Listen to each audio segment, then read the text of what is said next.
بیٹوں اور بیٹیوں میں سے تخصیص کر لی جاتی ہے کہ یہ زیادہ خوبصورت ہے، یہ زیادہ اچھا ہے، یہ زیادہ ٹیلنٹڈ ہے، تو دولت کا رخ، محبت کا رخ اور انویسٹمنٹ کا رخ اس کی طرف زیادہ موڑ دیا جاتا ہے۔ اور یہ میں آپ کو پورے یقین سے بتاتا ہوں کہ ایسے بچے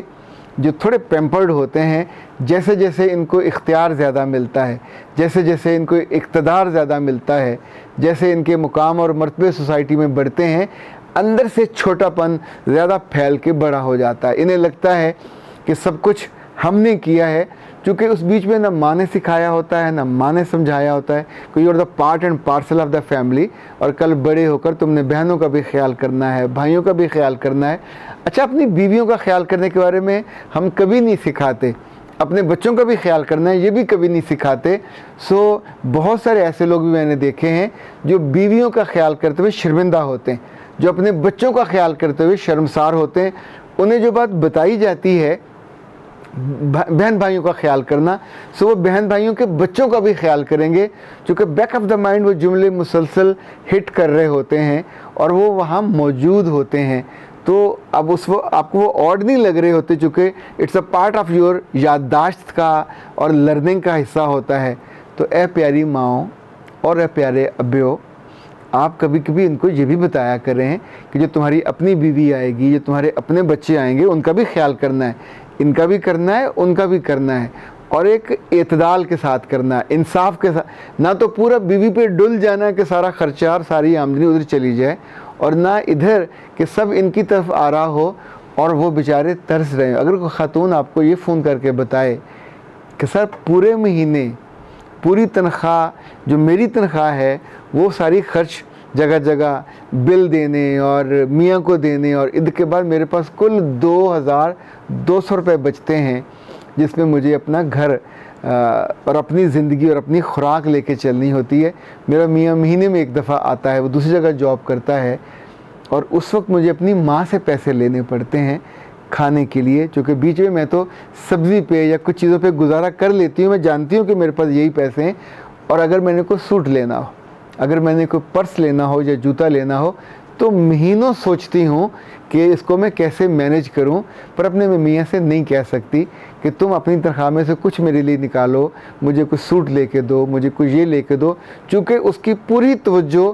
وہاں ہے جو اس کو سکھایا گیا۔ یعنی اب یہ سوچئے کہ جو سکھایا جاتا ہے وہ اتنا امپورٹنٹ ہو جاتا ہے کہ ہماری زندگی کا اصل ڈرائیونگ سیٹ پہ وہ بیٹھ جاتا ہے۔ اس لیے میں یہ آپ سے اس وقت گزارش کر رہا ہوں کہ بیٹوں کو اور بیٹیوں کے معاملے میں جب آپ کچھ سکھاتے ہو یا کرتے ہو تو نیچے تک پینیٹریٹ وہی کرتا ہے۔ آپ ایک بچے کو زیادہ توجہ دے رہے ہوگے تو بہنوں کو بھی پتہ چل جائے گا کہ ہی از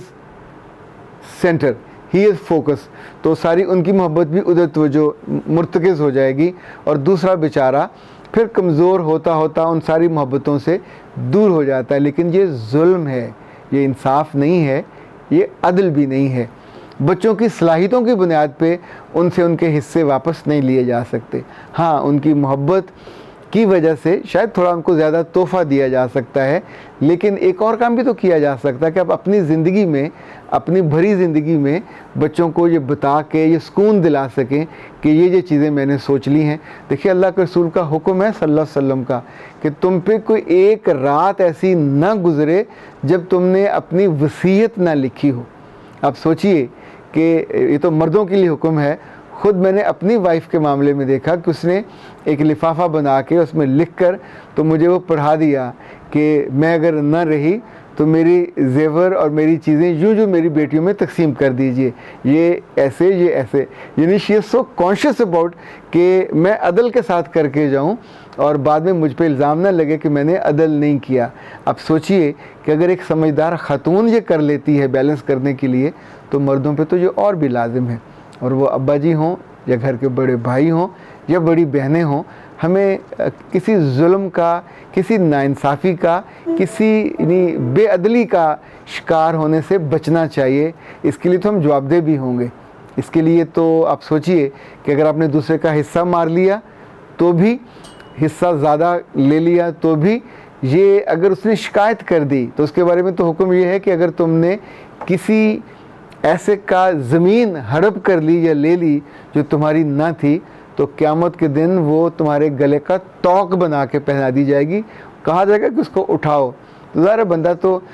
چند من بھی نہیں مٹی اٹھا سکتا, چاہے جائے کہ وہ چند مرلے ہوں, ایکڑ ہوں, کنال ہوں, تو ان کا وزن کتنا ہوگا. وہاں پہ بندہ چیخ پکار کرے گا, کاش یہ میں نے ظلم نہ کیا ہوتا. سو رشتوں میں اور بھائیوں کے معاملے میں اور بہنوں کے معاملے میں جو آپ نے اللہ کے احکامات پہ چلنا ہے اور اس کو ماننا ہے, تو اس کو عدل کے ساتھ کر لیا جائے, من مرضی کے ساتھ نہ کیجیے. اس سے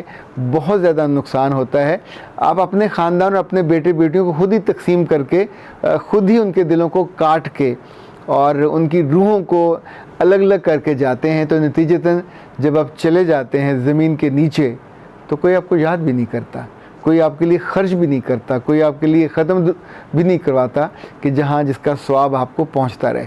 میرا رب ہم سب پہ رحم کرے اور ہم سب کو سلامتی دے اور عدل کے ساتھ اپنے زندگیوں کو اور دنوں کو اور رشتوں کو چلانے کی ہمت, توفیق اور قوت فیصلہ دے. اختر عباس کو اجازت دیجیے. السلام علیکم.